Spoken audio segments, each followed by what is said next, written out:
original Ford Ka was a hugely popular model, especially among those wanting a cheap tall run and easy to drive small car. Its cartoonish looks made it stand out, and even though it was close to the Fiesta in size, it was popular for those who wanted something funky as well as economical.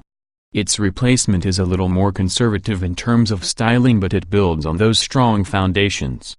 It offers better comfort, refinement and fuel economy, but it does cost a little more. It is certainly a much more grown-up car, particularly inside thanks to the well-built and neatly laid out cabin. Of course it retains those cheeky looks of the original and is easy and enjoyable to drive, especially in town, while the subtle ride means it's incredibly comfortable. The Ka was actually developed alongside the Fiat 500 and uses the same petrol and diesel engines as the Italian hatch. There's a 69 bhp 1.2-liter petrol and a 1.3-liter, but it's the 1.2-liter that is the most popular. If you are insistent that you want a diesel, there's the 1.3-liter Tychy with 75 bhp. It feels substantial, but it's no quicker. It is, however, more economical with an average of 67 miles per gallon achievable. Both engines emit less than 120 gkm of CO2, making them cheap to tax too. All Kas come with a 5-speed gearbox with a high-mounted gear lever close to the steering wheel. Strong competition. The Ka has plenty of competition in the form of the Hyundai i10, Kia Picanto as well as the stylish Fiat 500, and although a quick comparison with rivals might leave you to believe it's competitive, the entry-level style model is a little short on kit. You don't even get aircon, a must these days. Still, once you step up to the higher spec models you won't feel shortchanged, just a little short of change. There's no getting away from the fact that the Ka is economical and cheap to run, well-built and fun to drive, but those stingy kit levels might well go against it. Has it got enough in the tank to beat the competition? Ford Ka review to find out. Ford Ka performance levels are what you might call adequate. Two engines are available in the Ka, but it's the 1.2-liter petrol with 69 bhp that will be the biggest seller. Despite its modest output, it is surprisingly peppy around town with decent pickup from low revs. Of course, with a 0.62 miles per hour time of 13.1 seconds, straight-line acceleration is relaxed. However, it remains smooth, even up to higher revs, although it can get a little vocal when pushed hard. But in everyday driving it copes well thanks to a responsive nature and will happily keep up with fast-flowing motorway traffic, plus it can return 55 miles per gallon. The other choice is a 1.3-liter Tychy with 75 bhp. The extra power from the common rail diesel delivers punchier and G-er acceleration than the petrol model, although it's no quicker from 0.62 miles per hour on paper. It is however more economical with an average of 67 miles per gallon achievable. Both engines emit less than 120 gkm of CO2, making them cheap to tax too.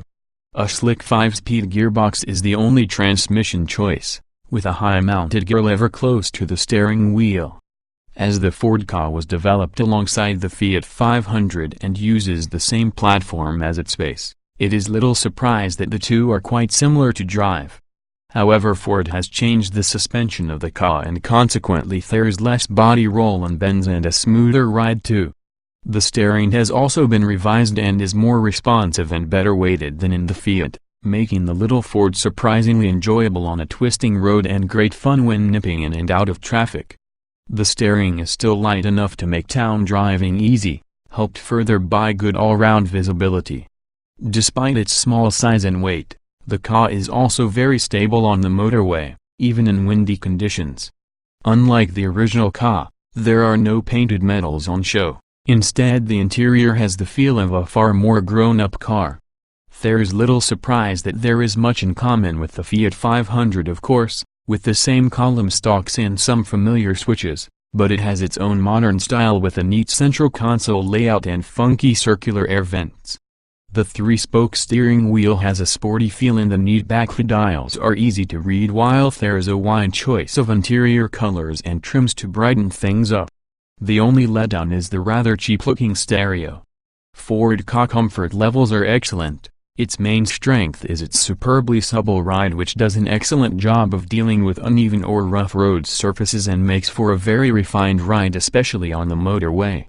Engine and road noise aren't too intrusive, and the car feels more suited to long-distance cruising than the original car. That said, the seats lack support, although they are comfortable nonetheless. The steering wheel doesn't adjust for reaching the seat, could do with being placed slightly lower, but the driving position is still good and this doesn't detract from comfort levels. SportKA equipment lists can leave you perplexed. Most irritating is the entry-level studio model that comes with the bare minimum, and that's not even enough. The norm dictates that modern cars, whatever their size, should have aircon, and this is the glaring omission on the studio model's equipment list. This, then, is a model that you can disregard as a low-price headline grabber and nothing more.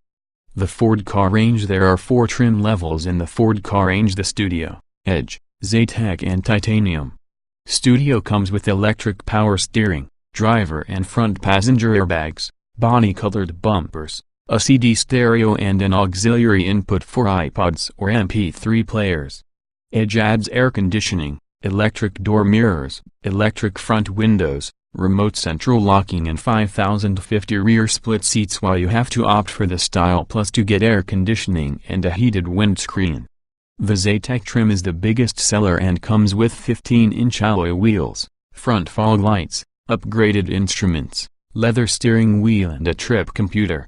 The top-of-the-range Titanium offers 16-inch alloy wheels, upgraded stereo, chrome door handles and climate control. In 2015 this was upgraded to include leather trim with heated front seats, a panoramic roof, rear parking sensors and new 16 inches alloy wheels. At the same time, the KA Black and KA White Zetec editions were added to the lineup. These come with midnight black or crystal white body colors and black 16 inches 5-spoke alloy wheels. Inside you get unique seats with pearl white detailing and lashings of contrasting white stitching all over the cabin and controls. SportKA accessories: there are plenty of options available, including exterior customization packs and special themes such as Grand Prix, Tattoo and Digital. Available on the Zetec, each includes exterior body stripes and graphics, interior styling treatments, as well as individual extras such as alloy wheels, leather seats and colored grille surrounds. Take a look at the gallery for some pictures of the different themes. If you want a car with it all, you need to go for the Tattoo Premium. It has a veritable list of goodies that includes aircon, alloy wheels, steering wheel mounted audio controls, electric heated mirrors, electric windows, front fog lights, heated seats and leather seats. Recommends: in terms of value for money, we would recommend the Zetec model. It's a little more expensive than rivals when you compare like-for-like equipment, but it has the right balance of kit and it'll be much easier to sell or part exchange. If you opt for the Studio model or even the Edge, you shouldn't expect to get much on trade-in. The Fiat 500 scored a maximum 5-star rating for adult occupant protection in official European crash tests, however the car was only awarded 4 stars. Unlike the Fiat, which comes with 7 airbags as standard, the Ford only has driver and passenger front airbags as standard. Fit pelvis and thorax side airbags, along with curtain airbags, are optional. So SportKA safety levels aren't as good as rivals. ESP stability control is also an option on all models, but all cars except Studio get ISOFIX mounting points. It may look larger, but the KA is actually the same length as the original model, and at around 3.5 meters it's very easy to slot into tight parallel parking spaces. The reason it appears bigger is a higher roofline, which helps improve rear passenger space.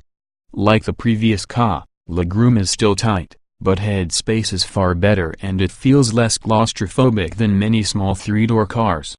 The boot is 20% larger than before, and with 224 liters of luggage capacity with the rear seats in place, it's similar in size to the Vauxhall Agila. In the front there's decent stowage with a shallow cup holder in front of the handbrake, a useful slot for iPods or mobile phones, an impressively large glove box plus door pockets, which are the ideal shape and size for CD wallets.